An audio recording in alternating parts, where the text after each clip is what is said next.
Hi Melvin. Hi Humphrey. So which of the challenges did you do? I did the Hong Kong to Hanoi challenge in 2013. Fantastic. And why on earth did you do this challenge, Melvin? I think it was quite appealing doing a challenge that was going from A to B and crossing 3 countries really, Hong Kong, China and Vietnam. It sounds like quite an achievement, and it is quite an achievement, whereas other challenges that are based in one city might actually be more difficult, but they don't have that same allure. So which was your favourite? What did you prefer, China or Vietnam? Cycling wise, I found Vietnam more enjoyable. I think just because the road conditions there were slightly better. I think I found Vietnam more interesting in general. I've done a lot of travelling in China already. While it was interesting, it was not a lot of new experiences for me, whereas Vietnam was very different to anything I'd seen before. 'Cause you're an old China hand, aren't you? You spent your entire life in Hong Kong. You could say that. I don't. Except for Scotland, of course, but schooling. Yeah. Okay. So at the beginning of the challenge, have you done this kind of thing before, and were you nervous? I was very nervous. I've done physical challenges before, mainly long hikes, hiking expeditions. Nothing on a bike. So I was actually incredibly nervous. And the week leading up to it was actually this week last year. And was it really? Yeah. Time flies. I spent most of the week thinking of excuses to drop out, and I was willing to forego my deposit and all the money I'd spent on flights and the bike, all that.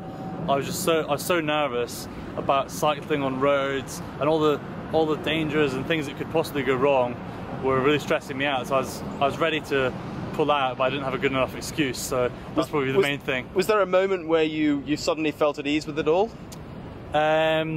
Probably not until the end of the first day.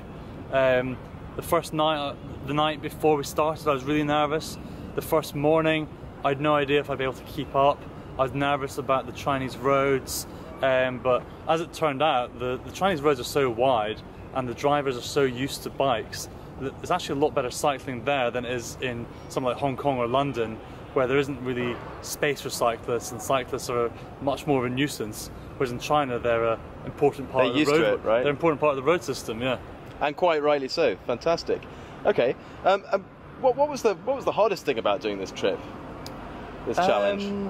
There were some tough days, but after the second day, I remember saying to one of the Did you feel okay on the second day? You were nervous on the first day. The second day I was absolutely fine. Okay. And midway through the second day, I remember saying to one of the other cyclists, one of the other mad dogs I should say, I'm so glad I've done this, I'm so proud of what we've achieved.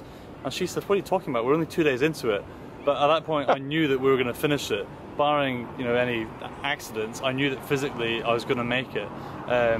So that, I can't remember what your question was, but that... I think the hardest thing. The hardest thing, yeah. The hardest thing was the first day, and that was more of a mental challenge than a physical challenge. There were tougher days in the first day in terms of distance and terrain, but once you know that you can make it, the good thing about cycling is you can rest as you're moving.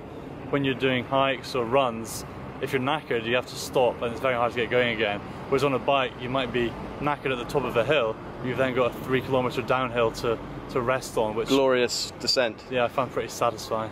Yeah, fantastic. So you pretty much, after day one, you knew you were going to do it? Yeah, I was pretty The determination was there, you knew you could do it, because you could do 1 day, you could do 7. Yeah, exactly. Splendid. Awesome.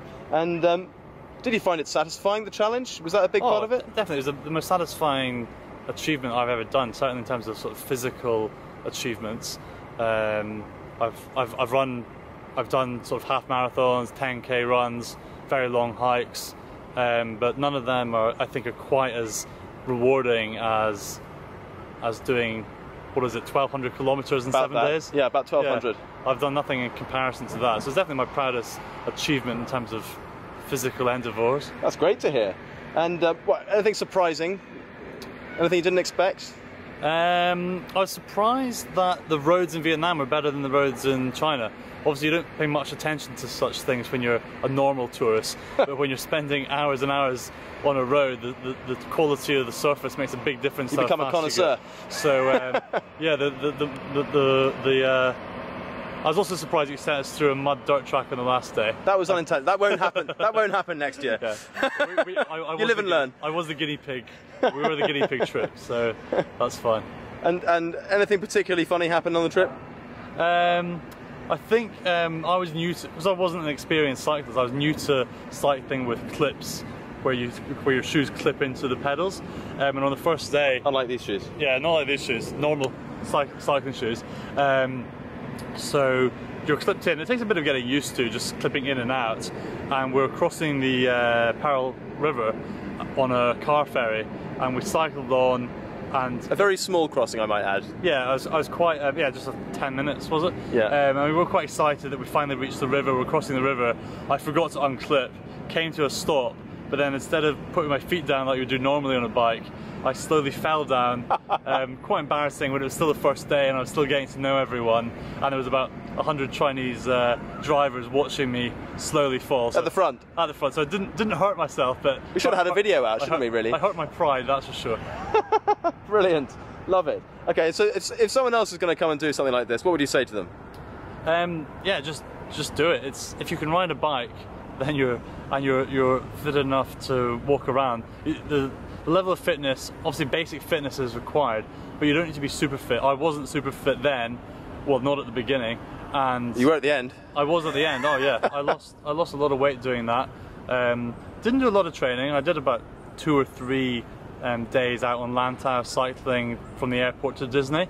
Not a massive amount of training. And yeah, it's within most people's capability. The only question is, how quickly can you do it? Will you be doing it in 5 hours like some of the people, or will you be taking all day each day? I was taking about 8 hours a day, I reckon. Yeah. Some days are a bit longer, some days are a bit shorter. But it's within most people's capability as long as they've got basic levels of fitness and they can ride a bike. Cool. And would you do this kind of thing again?